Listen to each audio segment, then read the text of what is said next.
Hello, everyone.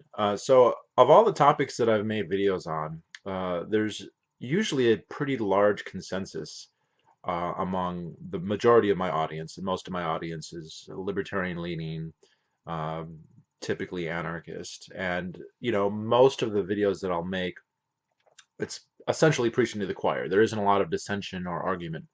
There are a few topics where people do disagree. Sometimes people disagree about things like objectivism or Ayn Rand. There's dispute about things like age of consent laws, child labor laws, especially when it comes to things like sex, age of consent.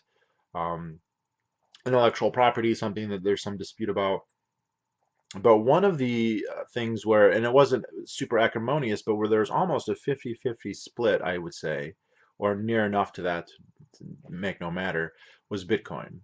Uh, and you have on the one hand people who think that Bitcoin is almost messianic, like that it's the answer to everything, that it's this unbelievable, revolutionary, and potent development, just generally, but specifically when we talk about libertarianism and government and the role of money in society. And then you have other people who think it's just a Ponzi scheme, that a digital currency like that, however interesting or perhaps profitable it might be in terms of speculation, is ultimately just something that's hyped up that is missing anything. You have a lot of people, and myself included, who are pretty hard money in our orientation when it comes to things like fiscal policy, and so it's unusual to have a topic that's that um, divisive in the libertarian camp. And that's saying a lot considering how diverse libertarians can be in their views. Now, the last time I made a video was in 2013. At the time, uh, there was a financial crisis in Cyprus, and the government in Cyprus, or the EU, I'm not exactly sure, basically confiscated some proportion of the outstanding savings people had in their bank accounts. I've heard it's something like a third. I don't know if there was a progressive element to this or what, but that sparked a huge increase in the price of Bitcoin. Now, I don't think it was all pushed by Cypriots who were thinking, "Oh, I'm in Cyprus and I don't want this to happen. I'm going to buy Bitcoin." But other people in all around the world thinking, "Geez, I don't want my savings to be subject to that kind of confiscation." And I'm sure people thinking that did all kinds of things. Maybe they bought gold and silver, maybe they just took their money out of the bank and put it in their mattress. But some fraction of those people turned to cryptocurrencies, and the grandfather, the great patron, the patriarch of cryptocurrencies was and still to this day remains Bitcoin, and the price of Bitcoin skyrocketed.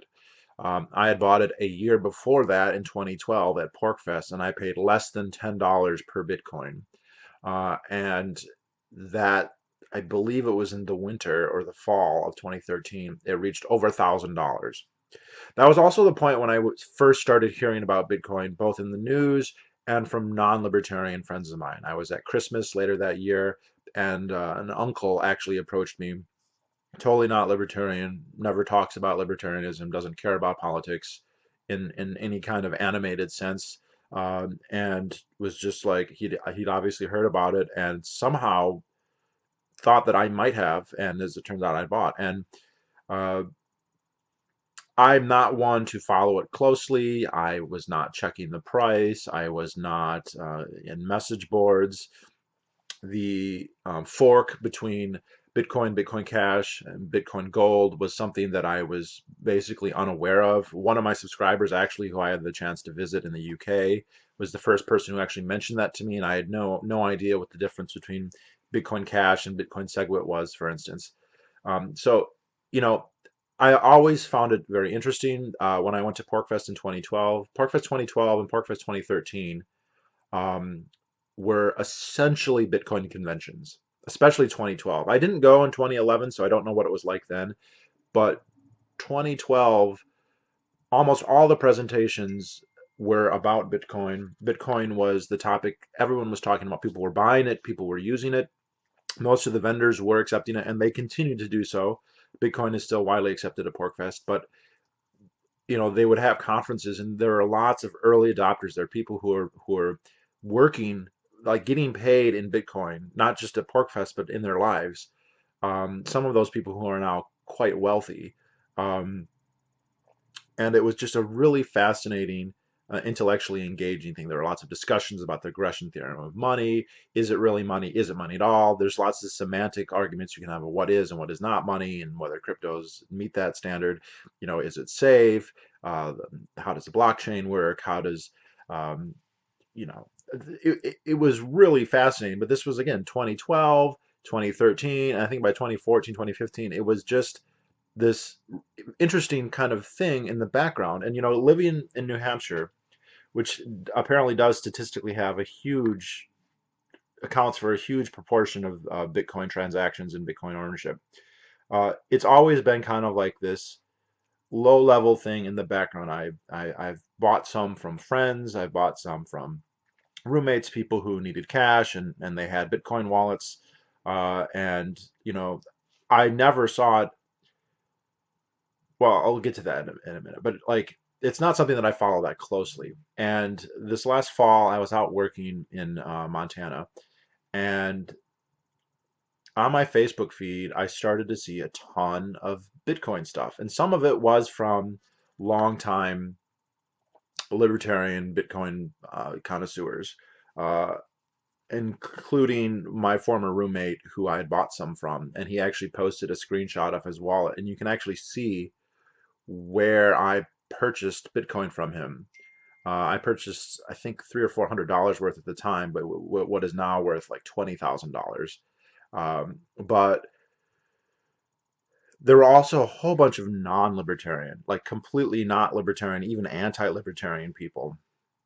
In fact, if you go back, one of my first videos was called Conversations with a Liberal, and the liberal in question was one of my college roommates who was, one of those people who adamantly believed in a, expansive federal government that was, actively involved in people's lives. Really passionately believed in that. Not a social justice warrior or anything like that, but just someone who thought, yeah, there's really a place for this, and that anything that was kind of like anti-government was really antisocial or really misplaced. And he'd clearly been bit by the Bitcoin bug, and has even now is posting about it on a near daily basis. Um, and so I went and checked, my records, and like, to me, the amounts that I invested were quite small, and so I never cared too much about their security or whatnot. So I have lost a lot of what I had initially bought, but I also retained enough that it's a lot. Like, I have never had that much money in my life, and it's just suddenly, you know, some of it, the stuff that I bought in 2012 has gone up 800 times in terms of its cash value. 800 times in 5 years. Um, and the stuff that I got 2 or 3 years ago has gone up 20 times, 15 times. So that's obviously very interesting, and there's all this talk going on about it now. So I thought I'd, go into some of my thoughts. So when I first heard about Bitcoin in 2012, when we were talking about it at PorcFest, and you talk to the early adopters, the early adopters, all of them will admit that there was a point where, they didn't know when it first started, is this going to be worth anything? And the first time that a Bitcoin became, because the first mined Bitcoins, they've never been exchanged for anything. So there was no rubric to assess value relative to anything else. It was just basically worthless. And but there were people who put subjective value on it, which is where all value comes from, right? There isn't a huge distinction. There's no distinction, really, as far as I'm concerned, between subjectively valuing gold or iron and something else, poetry or paper, or um, uh, a massage or a digital currency. And there were people who subjectively valued it and started accepting it for exchange for goods and services and for money. And then you start to get an index of its price in dollars. And so I remember talking to someone who said he remembers the day it reached a penny. which I don't know when that was, probably what, 2009, 2010, and that was like a momentous day. Hey, this is actually worth a penny. And I think some of these people were like, man, if this really works, someday it may be worth $1. Wow. Can you imagine? Like we just created this true fiat, it would seem.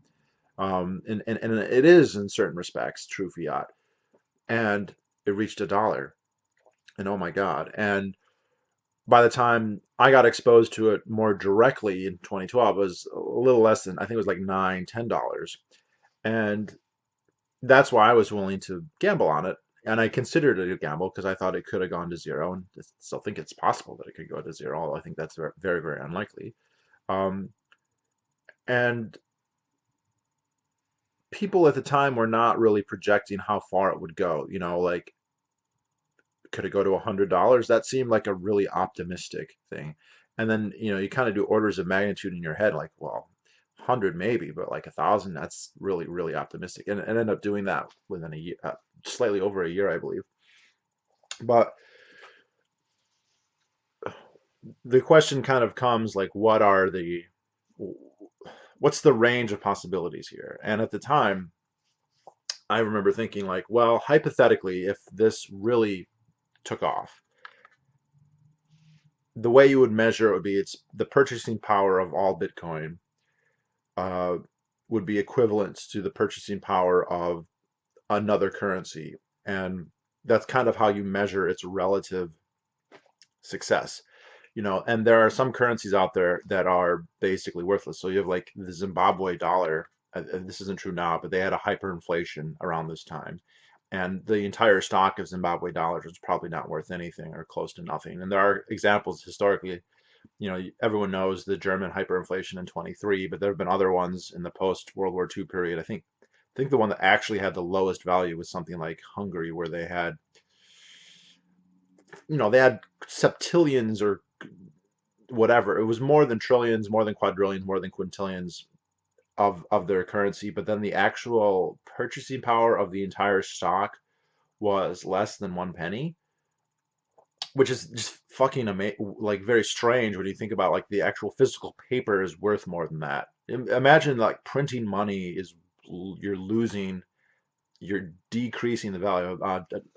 Lou Rockwell has a pithy saying that only government can take a relatively valuable commodity like paper and make it worthless. Paper actually has some value. It's not high value per unit of weight relative to many other goods, but like it is useful. We use it all the time. It's just very easy to produce. Through the magic of central banks and fiat and inflation, governments can actually make it like worth less than what it is as a currency anyway. Maybe not worth less than what it is as paper, but those are kind of outliers. Those don't happen all the time. Uh, but if the kind of the best case scenario would be the stock of Bitcoins would have the same purchasing power as currently the stock of dollars have. And since the number of Bitcoin is only going to ever be, I think it's 23 million at max, and we're only about halfway or a little over halfway there right now. So there's not going to be that many more created. The purchasing power per Bitcoin obviously could, in that event, would be extremely high. And we've already seen that because now I just checked, it's $17,000 a Bitcoin. It got up to $19,000 a week or two ago. Um, Now, I don't know if that's going to happen. I think that happening is dependent in large extent on the fiscal policy of the United States government. If they have an inflationary policy, if they have a hyperinflation, it's possible. If they have a deflationary policy or a very low inflationary policy, that's very unlikely, but it's not impossible. And I also should add here that I don't think that there's anything special about Bitcoin other than historically and nostalgically, that the biggest threat to Bitcoin really is not from government fiat currencies, but from other cryptocurrencies. And I could very easily see Bitcoin being destroyed by one of them or having its market share greatly reduced by one of them. So forgive, I'm probably going to, sometimes when I say Bitcoin, I do mean cryptocurrencies generally, but that would be like the best case scenario, and the worst case scenario that would be going to zero. And I think that the case of it going to zero is quite, I mean, infinitesimally low. The case for it becoming the world reserve currency In the near term, I think is very, very low. In the medium term, it's more likely, but still not very good. In the long term, I think that there's actually a decent chance. Now, long term being like 100 years, but 100 years is kind of like a silly time frame given the rate of technological change that we have right now. So I'm not predicting that. Um, so when I bought it, I was thinking, this if this ever did happen, these 10 bitcoins I'm buying could hypothetically be worth, the purchasing power of millions of dollars.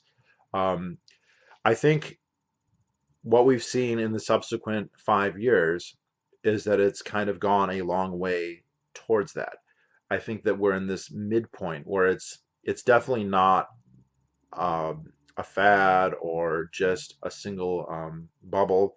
I mean, the current price right now might be pushed up because there's been a lot of interest or whatever, and it may come down some. But we've seen that repeatedly. After it reached $1,000, it came down into the $200-300 range for quite a while, and then slowly came up. And then again, like right now is probably not a good time to buy because there's a lot of interest right now, and it's pushed up the price quite suddenly, and I don't think it's going to come down to where it was before, but it's going to come down some probably.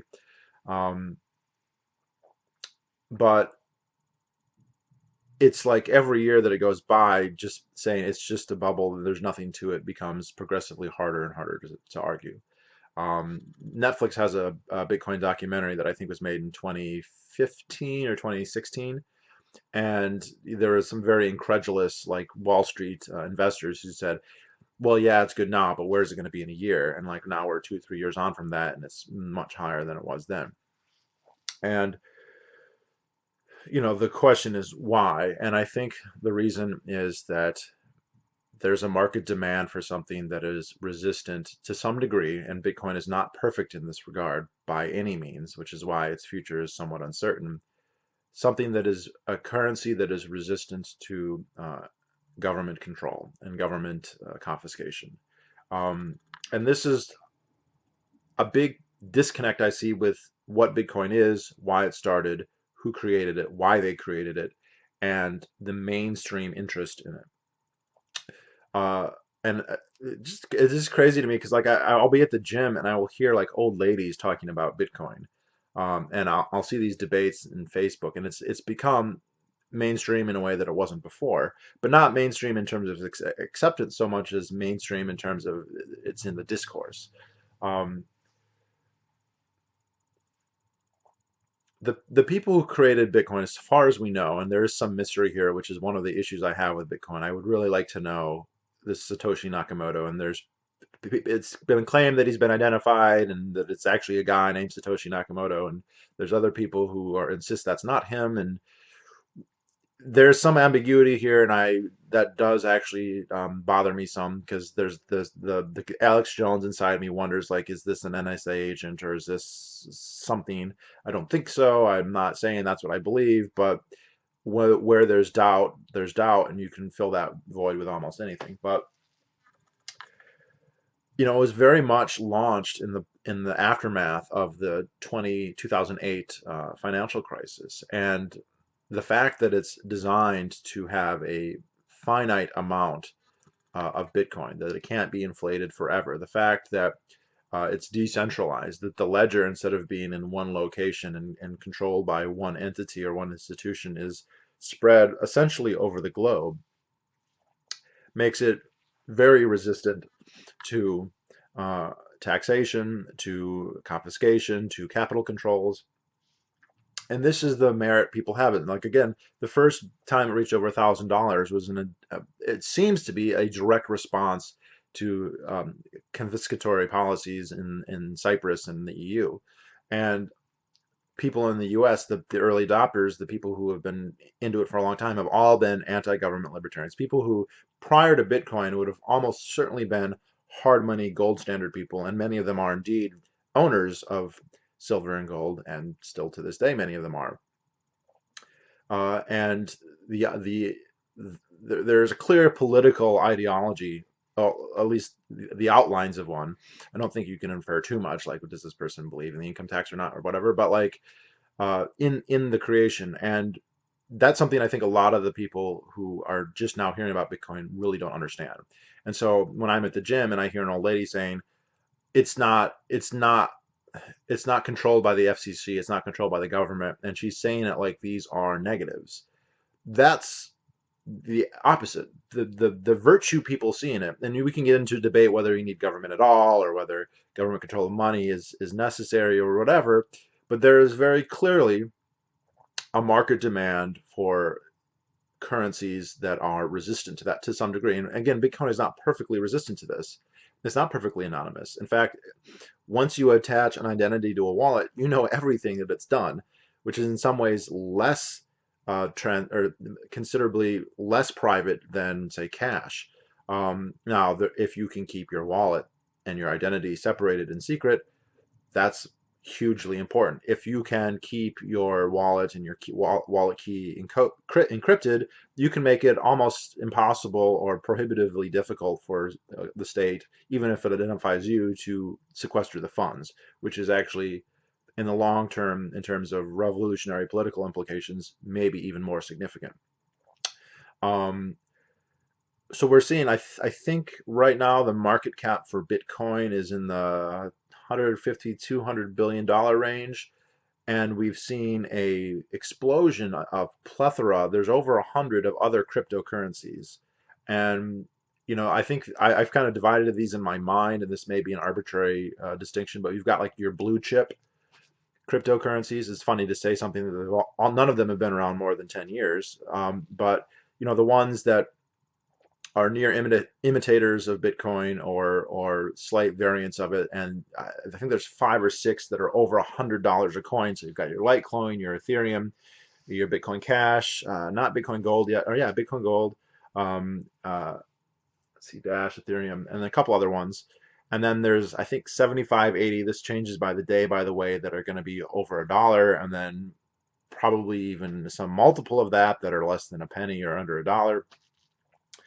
And these vary from just simple pump and dump schemes to one variation on a theme to somewhat radically or to one degree or another different, and if you add up all of them together, though, I think it's double Bitcoin. I think Bitcoin is accounting for about 50% of the market share in terms of dollar value.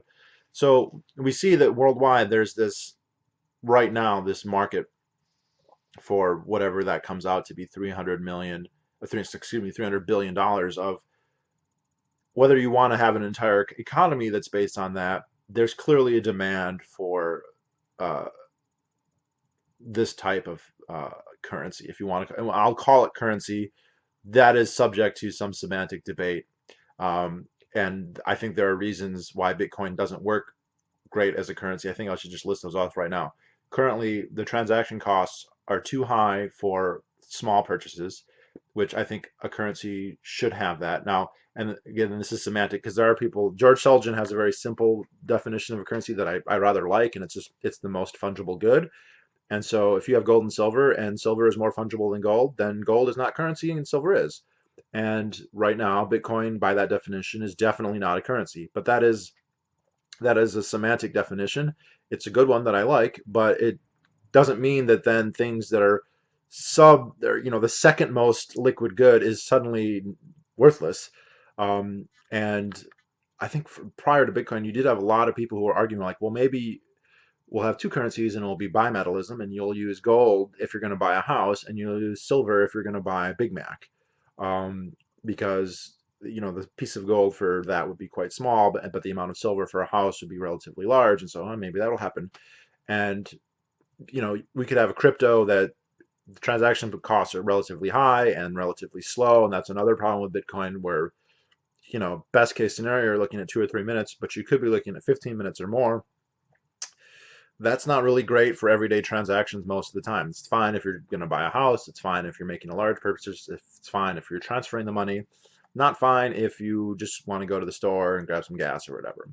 Uh, the other problem that I really don't like with all of them in general is that it's dependent on you having, a good internet connection and cell service. And while those are quite common, and it must be admitted that the overwhelming majority of economic activity, at least in the United States, occurs within an umbrella that allows for that, there's still a substantial amount that takes place in scenarios and environments where that's not the case, including even in a big city if your cell phone dies. Right? If you don't have a phone charger and your battery dies, now you are like economically completely like handicapped. And I feel like that is not a situation you want. And maybe that's why we can have these competing ones or whatever. So like I don't think, by the way, all those negatives, and there are other things. Again, I'm not a technical expert, so like I cannot assess the code of Bitcoin. People who can have assured me that there's no trapdoors, there's no anything, it's fine. But and so I'll believe that, but with an asterisk, like that I can't be sure. Um, so it can potentially be. There have been people believe there have been attacks in the past where um, bad data would be like be swamped into the network, and the network works and defends it, but it takes time and slows everything down, and that's not good. So I think that in the long run, it's unlikely that Bitcoin is going to be the final, the only cryptocurrency. I think eventually there are going to be some that are going to arise that are going to have definite advantages, and I don't know what those are going to be. So please no one ask what I think of the ones that are out there right now are going to be the best. The only one that I really like better than Bitcoin is Bitcoin Cash, and I think that would be foolish to assume that there won't be better iterations in the future. And that's another interesting thing about these cryptos that I don't like.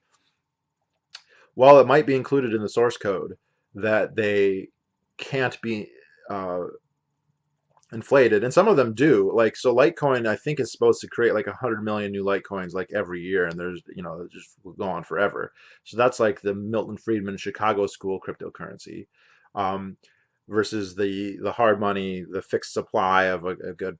So they can't be inflated, but they can be duplicated infinitely. So you can right now just start another Bitcoin and you call it whatever you want, or don't call it whatever you want, doesn't matter. And it won't be in the blockchain of the current method, the current iteration of Bitcoin, but it won't be any different in terms of the technology. And while Bitcoin has this first to market advantage and whatever, you could have infinity, or you're limited by currently the human ability to create them and go to the trouble of programming them and dispersing them. With increases in artificial intelligence, we get to the point where we have artificial robots, AIs creating them, and like even if each one is only worth a little bit, all of them put together could be quite an aggregation. And so like this is a problem that it does bother me, but it's also a problem that we would see reflected in the price. And so it's not something that like one day it's going to just collapse. Probably it would be more likely that it would lose market share gradually to either a better version or a saturation of imitators or clear. I mean, we could have hypothetically, theoretically, an infinite variation of these. Now, hypothetically, there's going to be limits. Even if we have AI, there's only so many that they're going to be able to do because there's time and you know computing power and all that. But like the amount could be enough could be created that like it's still inflation. Like if we could just duplicate gold, it's almost exactly like gold, but like one molecule different, but it's still all the properties are the same. Geez, like how would that not contribute to inflation in gold or a loss of purchasing power per unit of gold? It's like, well, gold one, gold two, gold three, gold four, gold five, gold six. If gold two is like radically different and not as malleable or not as shiny, then yeah, it's not really affecting the price. But if gold two is exactly like gold one, but just one semantic molecule different, but in no proprietarian way different, that's going to affect the price of gold. And I don't see how that that aspect of cryptocurrencies isn't going to be at least a factor, especially when they become that much easier to produce. Right now, you have to have people who have the skills to create them, go to the trouble of creating them, and people are. That's why we have over 100. I'd be interested to know how many, and I'd be interested to know the rate that more are being added. I think that like whenever we have a price spike like we've had in the last couple of weeks, you're going to have way more people getting into them, and so much of it is pump and dump. And I say like the last Pork Fest that I went to, one of the main things is like Bitcoin had already been established, people were already into it, people already believed in it, and a lot of people were already looking at the easy money's been made, which is I think to a large extent true with Bitcoin at this point.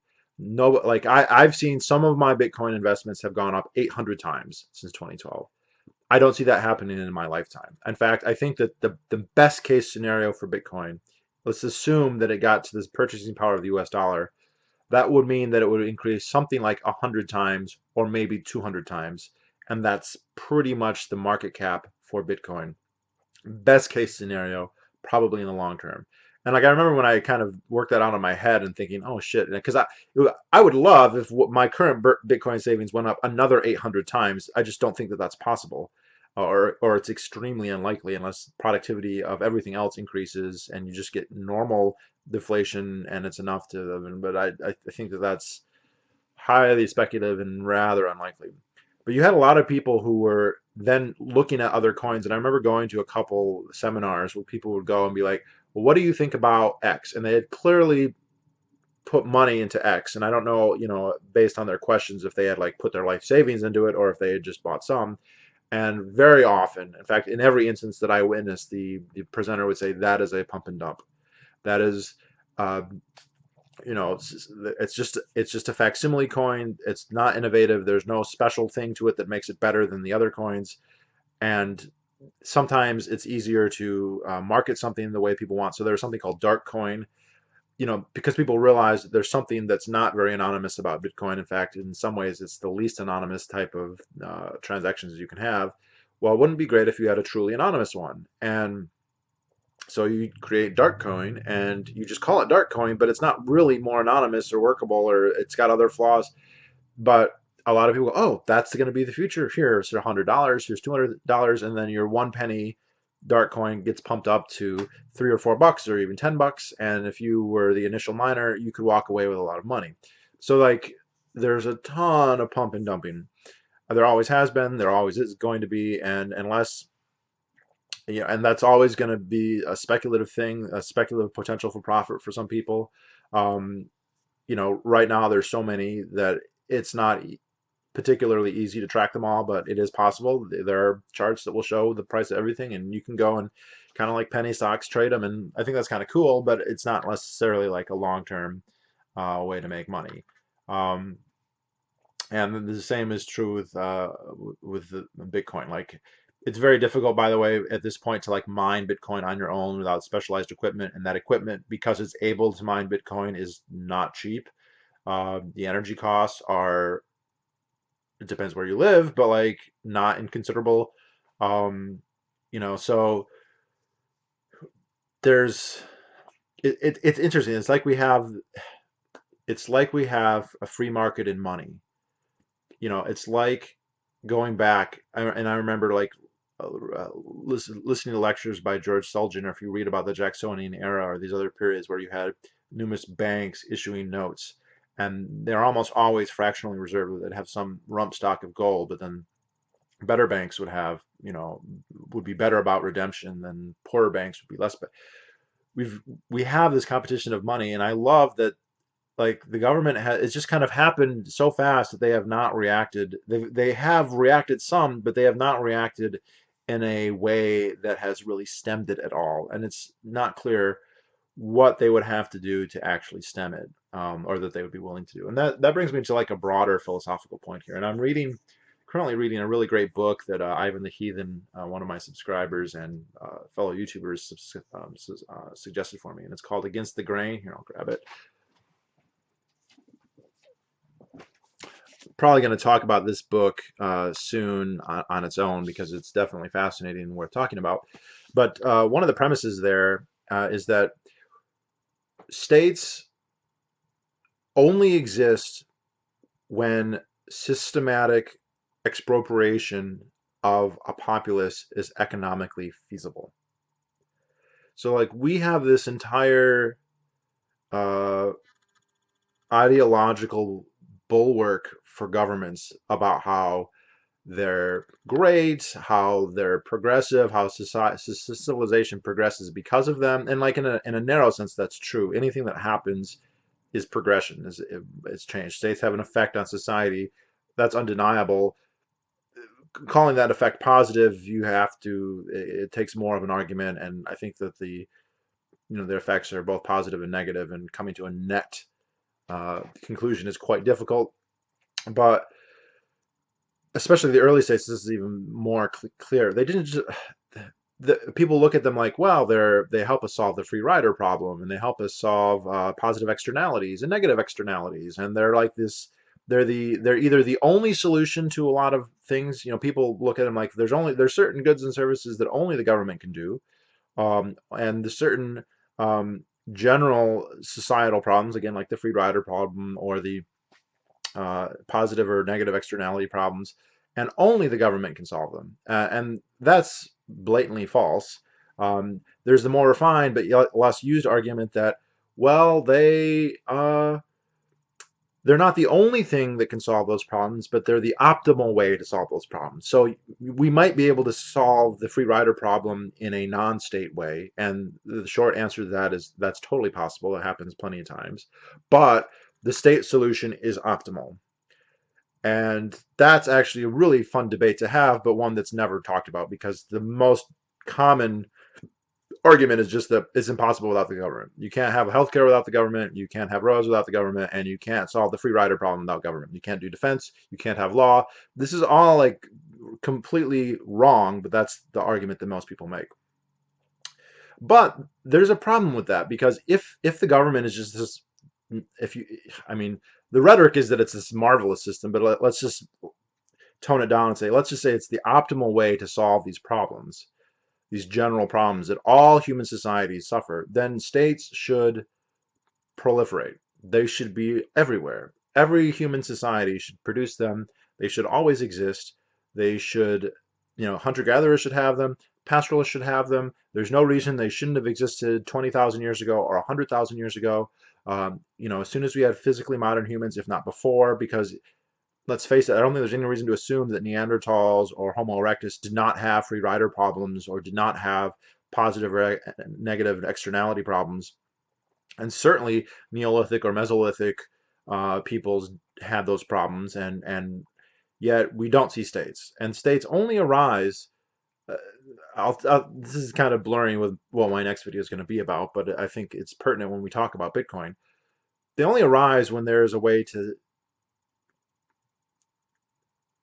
efficiently and reliably expropriate, basically tax the people. So like he points out in the book that the first states were all grain based. You didn't have states, even with agriculture, you didn't have states that were based on tubers or potatoes, possible exception with the Inca, but they also had maize, so that's not a good example.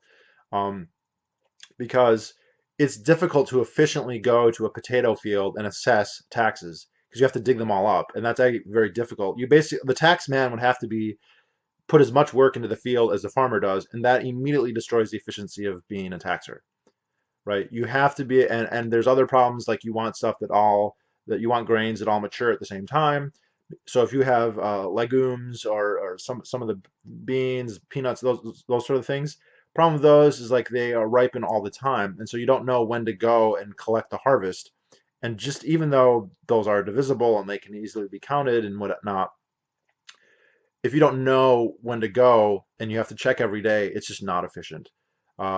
And we're obviously past that stage. Like states have learned, technology has made it possible, and especially the rise of a money economy as opposed to a tax and kind economy, which like the first states had. Um, you have to be able to efficiently expropriate. If you can't, then the states don't exist. People don't create them. People don't get together and say, "Gosh, Geely, we really can't solve our problems unless we have a king." This is a justification that people have for states, but that's not at all how they came about. Like when Narmer united Upper and Lower Egypt, he didn't say, "Well, I'm going to solve your free rider problem by burning all your villages and enslaving all of your people." Um, and I mean, enslaving in the broadest sense. Sometimes it wouldn't be considered. I mean, it's funny. Like, no, they're not slaves. They just have to perform labor for the government as much as the government says, and without any compensation. Oh yeah. So how is that not? I mean, we don't. If you want to say that's not slavery, fine. But like, it's a distinction without a difference in that case. But as soon as you get a situation where the ability to tax is not efficient anymore, states basically disappear. They can't exist. They don't People don't willingly form them and say, let's have a state, and let's voluntarily form one, and you know like Hobbes or Locke or so many others kind of theorize. That's not how they come about. And as soon as they lose that ability, that efficient ability to expropriate, they're gone. And the thing is, like, the digital currencies could have an effect of making that possible. They could make it, especially with encryption of them, of making taxation increasingly and eventually even prohibitively difficult. Now, technology is a two-edged sword, and so, like, maybe the tax man will become like a decryptor or something like that, but they can't coerce every penny out of everyone. It's not efficient. They have to have a way to systematize it. They have to have a way, and they do currently, especially with like withholding. But with these cryptocurrencies, and they might not be at that level yet, but I think that they're clearly are gone a long way in that direction. And this is it's fascinating because the early states often collapsed because of salination, because of deforestation, because of overtaxation. Right? They would assess a farmer's field and say, well, you owe us 20% of your production, and they would every year, and there might be a year where the field produced a lot less, but the taxpayer would still insist that you pay the same amount, and that would make the difference between surviving and death to the farmer. And if the farmer's going to die, he could die and leave his field fallow and vacant, or he could just leave. And and there were lots of scenarios like that, and basically they boil down to the situation was changing too fast and in too dynamic a way for the government to adapt, and it would end up killing the goose that lays the golden egg. And the earliest states collapsed, probably for lots of reasons, but that was one of them. And uh, yes, the government is reacting to Bitcoin right now, but its reactions are quite retarded relative to the speed that things are changing. And I think this exposes a fundamental weakness. It exposes Now, saying that it exposes a weakness does not project what will happen or when it will happen. Um, Only that it's there. If it gets to the point where, like, I mean, they can grab you, that's fine, and that's not good. But if your funds are encrypted to the point where they can't retrieve them, or they can only retrieve them in a prohibitively difficult and time-consuming way, this fundamentally changes the balance of power between those who would be taxed and those who wish to tax. And that has very profound potential implications. And I think it's very, very probable that the creators of Bitcoin had that in mind. But even if they did not, that is the effect that it's going to have and that it is beginning to have. So it's very interesting. I think the easy money is gone. There's still money to be made, but more and more people are jumping onto it. I think the growth rates that we've seen in the last couple of years are not going to continue. They're going to overall slow. I do think that it's going to go up. I don't think it's going to go up 800 times. I think, like I said, the maximum is going to go up 100 times, and I think that's over a longer term period, 50 to 100 years, and I hesitate to even say anything that goes on that time scale because of the rate of technological change and social and cultural change on top of that. Um, but I want more and more people to use them. I think the more people that use them, the better. I think it has an immediate, like, anti-government effect. Like I said, the argument with the liberal guy is all about them. He wants them. He sees it as a way to make money. He doesn't necessarily buy into all the politics right away. But at the end of the day, he doesn't want to pay capital gains taxes if he makes a lot of money. and that gives him the option of avoiding that. And there's no way he's not going to do that. And that's very insidious and very powerful. So anyway, hopefully there'll be more videos soon. Sorry, this one became a bit of a ramble and an anti-government screed over a topic that's probably not necessarily about that, and at least in terms of most people's ideas, but I think that's actually quite relevant when we're talking about Bitcoin. So anyway, let me know what you think, and let's see in the comments if this is still as divisive as it was in 2013. My guess is that it probably is, and I'll put it out there for the gold bugs. I've put 100 times more into precious metals than I have ever put into Bitcoin, and in hindsight, obviously, my gold and silver did not have the rate of return that a return on investment that Bitcoin has had, but it was in that initial growth spurt. It was going through puberty. It's not going to stay that way, and I like holding the real assets too. So I do both, and I'd recommend other people do both too. But anyway, that's it, and I will talk to you all later. Bye bye.